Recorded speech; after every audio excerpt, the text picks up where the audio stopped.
İnsan təbiətcə içindəki olan nəfs pisdir, məzəmmət onundandır. Və bu baxımdan insanın içindəki edilmiş bu pis nəfs onun üçün bir imtahandır, bir bəladır. Ona görə hər bir kəs çalışmalıdır onu müalicə etmək. Və insanlar üçün elə kəslər var ki, Allah Subhanahu va Taala onu nəfsini qaşqabaqlı nifrət, üzərində hirslə imtahan etmiş, kobudluq, sərtlə. Onun üzündə bu sərtlik və üzündə kobudluqlar var. Belə insanlar var ki, Allah Subhanahu taala onu nəfsini özünə razılıq, həsəd, hədd aşmaq, düşmənçilik, kiməsə hökmranlıq etməklə imtahan etmiş. Ona görə hər bir kişi vacibdir onun üzərinə öz nəfsini araşdırsın, içindəkini üzə çıxartsın və onu təbiətcə yaradılmış vəziyyətə boş-boşuna buraxmamalıdır. Əksinə onu düzəltməsi üçün, onu müalicə etməsi üçün çalışmalıdır. Necə ki, hədisdə gəlir, Allah Rasulü sallallahu aleyhi və səlləm buyurur ki, İnnəməl ilmu bitəallüm və innəməl hilmu bitəhəllüm. Həqiqətən elm almaqladır, yumuşaqlıq isə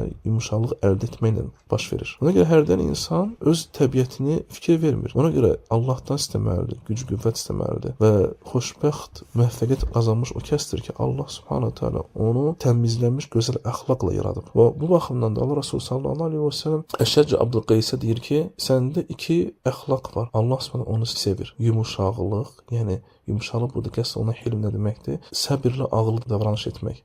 Vəl ənə nə deməkdir? Təmkinli olmaq, məsələləri dəqiqləşdirmək, araşdırmaq. Onda Əşəcc Abdülqeys deyir ki, ey Allah Resulü, bu əxlaqda mən özüm əxlaqlanmışam, yoxsa Allah Subhanahu bunun üzərində məni yaradıb? Allah Resulü sallallahu əleyhi və səlləm deyir ki, əksinə Allah Subhanahu səni bu xislətlə özü yaradıb.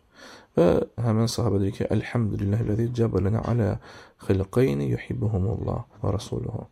Deyir, Allaha həmd olsun ki, Allah Subhanahu taala məni bu iki vəsflə vəsləndirib, yəni əxlaqlandırıb ki, Allah və onun Rəsulü bu şeyi sevir. Və həmçinin də Allah Rəsulü sallallahu aleyhi və səlləmlə dua varid olub. Allahumma hdini li əhsənil əxlaq, la yəhdi li əhsənihə illə ənt. Vasrif anni siyyiəhə, la yəsrif anni siyyiəhə illə ənt. Allahım, məni gözəl əxlaqa yönəlt və səndən başqa gözəl əxlaqı yönəldən yoxdur. Və məndən pis əməlləri, pis əxlaqı uzaqlaşdır və səndən başqa o pis əxlaqı uzaqlaşdıran yoxdur. Və İbn Teymiyyə rahimehullah gözəl söz işlədir. Hər bir kəs öz nəfsini günahları araşdırmaqla, günahlarla özünü danışdırmalıdır. Yəni məndə bu günah var və s. Və nifrət eləməlidir o günahlara və öz nəfsindən o günahı uzaqlaşdırmalıdır və Allah üçün bu günahı tərk etməlidir. Və bu halda Allah Subhanahu taala onu salihliyini, gözəl əxlaqını və təqvasını artırar.